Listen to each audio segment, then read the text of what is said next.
Bom dia.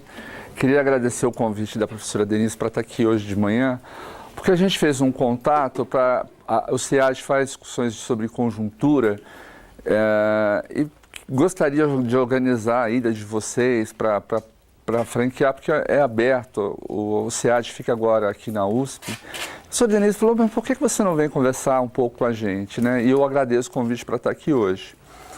A Fundação SEAD é uma entidade vinculada à Secretaria de Planejamento do Governo do Estado de São Paulo e ela é basicamente, para traduzir, um IBGE aqui de São Paulo, ou seja, a gente tem atribuições do ponto de vista da produção de informações sobre mercado de trabalho, sobre atividade econômica e variáveis demográficas e sociais. O SEAD basicamente faz isso. Só que a gente vem fazendo a produção de indicadores, mas a gente sentiu o seguinte, a gente ganhou a produção de indicadores aumentou muito por conta da nossa capacidade vinculada à capacitação técnica e à informática.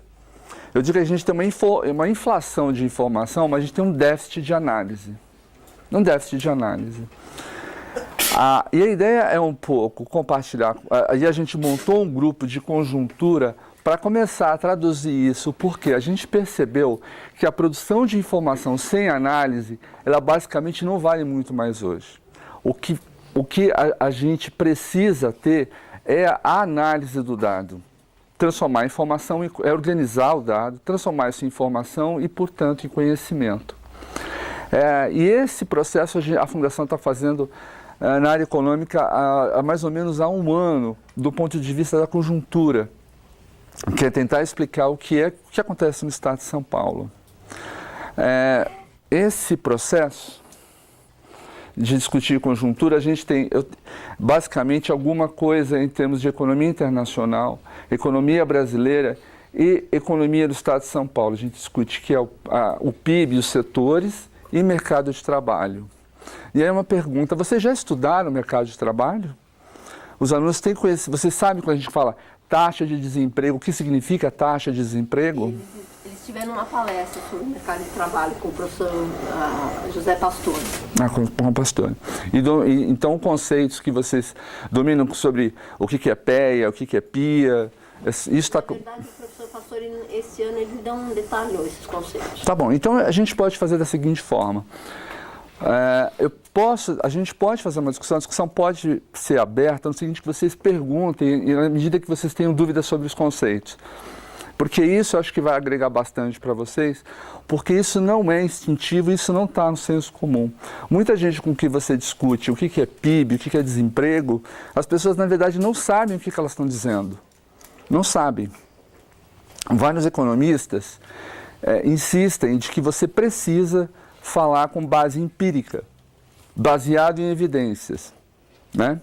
Quando você vai olhar os textos que essas pessoas produzem, você percebe que elas, na verdade, não dominam a produção de dados, os conceitos. Nesse sentido, a gente gostaria de insistir muito na interpretação da informação, né? Uma, por exemplo, é o PIB. Quando você pergunta para uma pessoa o que é o PIB, ela fala que a produção é a riqueza de um país. Esse conceito é totalmente equivocado. O PIB não representa a riqueza de um país, porque na verdade o PIB é o fluxo. No dia 1º de janeiro, aos 30 segundos do novo ano, o PIB do Brasil cabe na carteira de vocês, né? Então ele não mede a riqueza em termos patrimoniais. E essas dificuldades que a gente tem atrapalham um pouco a análise de conjuntura que a gente faz.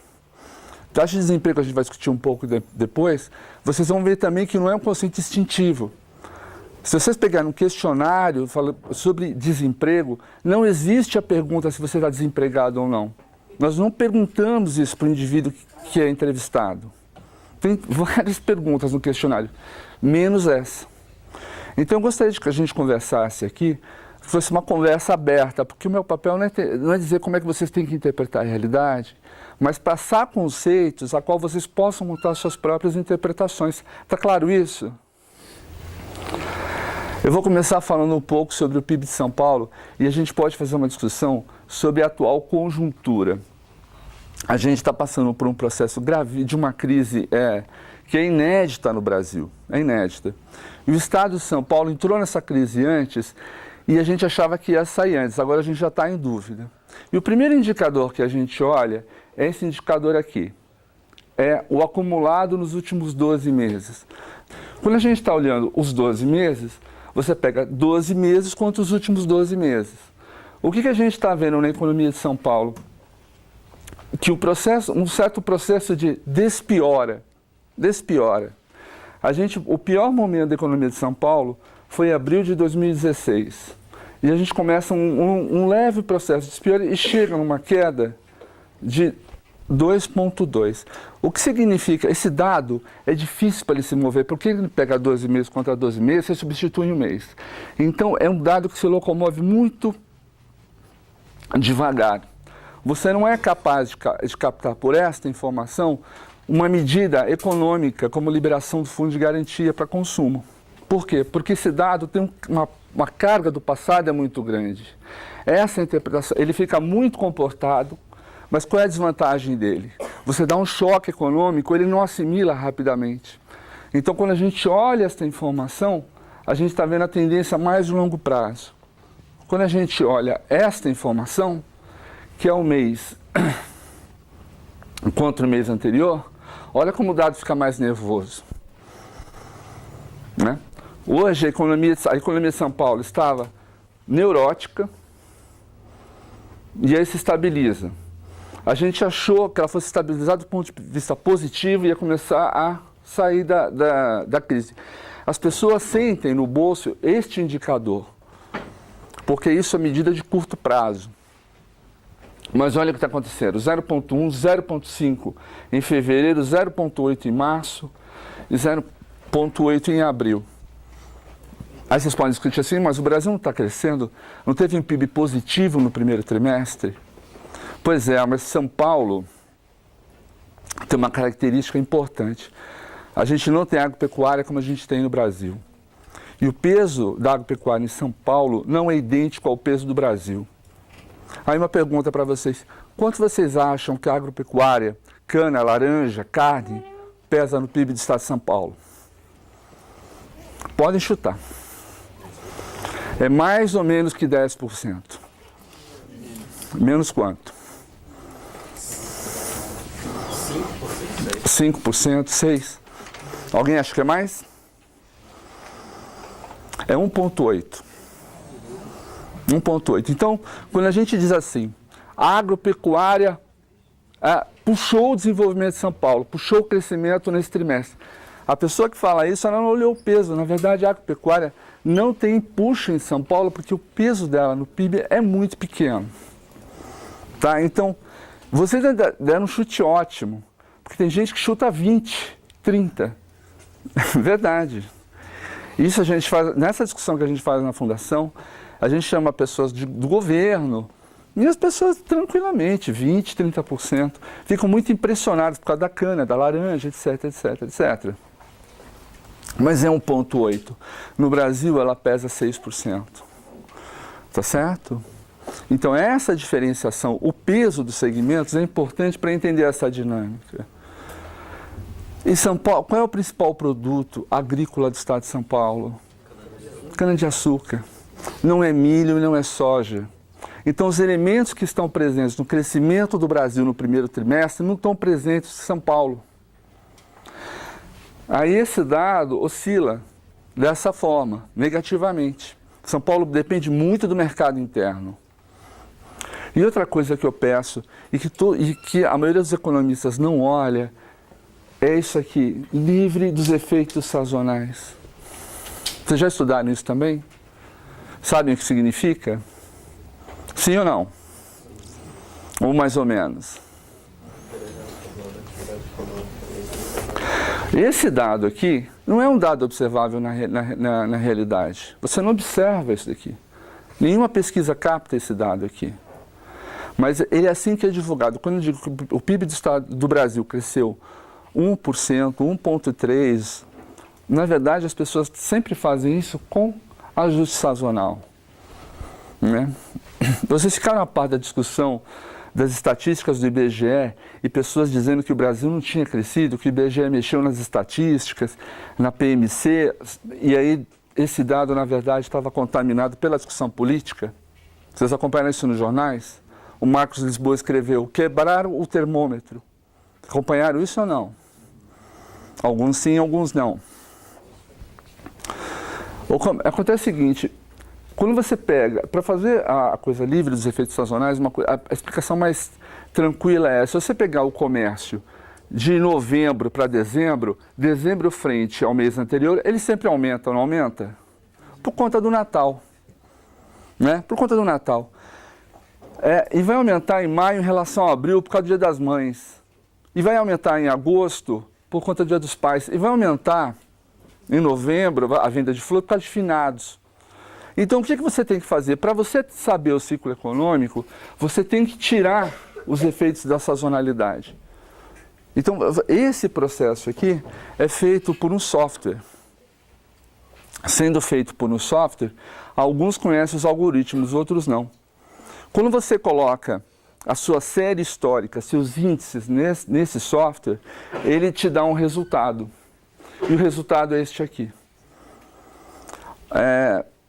Quando o IBGE fez a PMC, que é a Pesquisa Mensal de Comércio, e a Pesquisa de Serviços, ele misturou duas séries diferentes. Ele pegou uma série que começava em 2017, baseada em uma pesquisa de 2014, a gente dá a ponderação dos setores, e o restante da série, ele utilizou outro peso, que é o de 2011.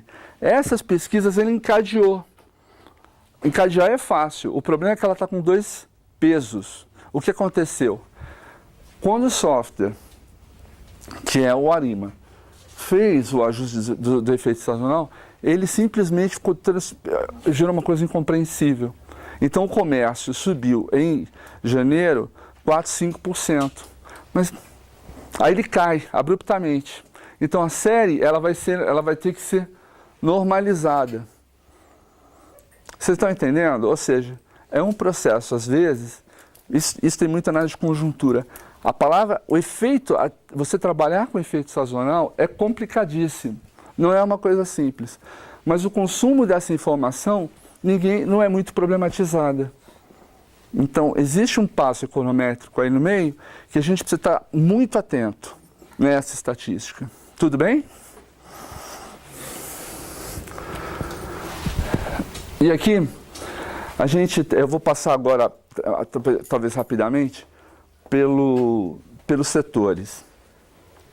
Quando a gente olha o valor adicionado, a evolução do valor adicionado da agropecuária, ele está mostrando uma contribuição positiva para aquela taxa do PIB de menos 2 ponto alguma coisa, menos 2,2. Por quê? Porque a pecuária em São Paulo, a agropecuária se deu muito bem ano passado por causa do açúcar. O São Paulo é um dos maiores produtores mundiais do açúcar, compete com a Índia e o preço do açúcar estava ótimo. Já não acontece isso mais. Mas a contribuição, a agropecuária é o único setor dinâmico da economia paulista há um certo tempo, né? E aí eu vou mostrar para vocês depois o rebatimento disso na indústria. Quando eu venho para a indústria, esta linha aqui é de 12 meses. Você vê que o dado é comportado, né? E hoje a gente tem uma queda de 3... Em março para abril a gente teve um problema que depois a gente vai identificar qual é. Mas a indústria de São Paulo vem se recuperando.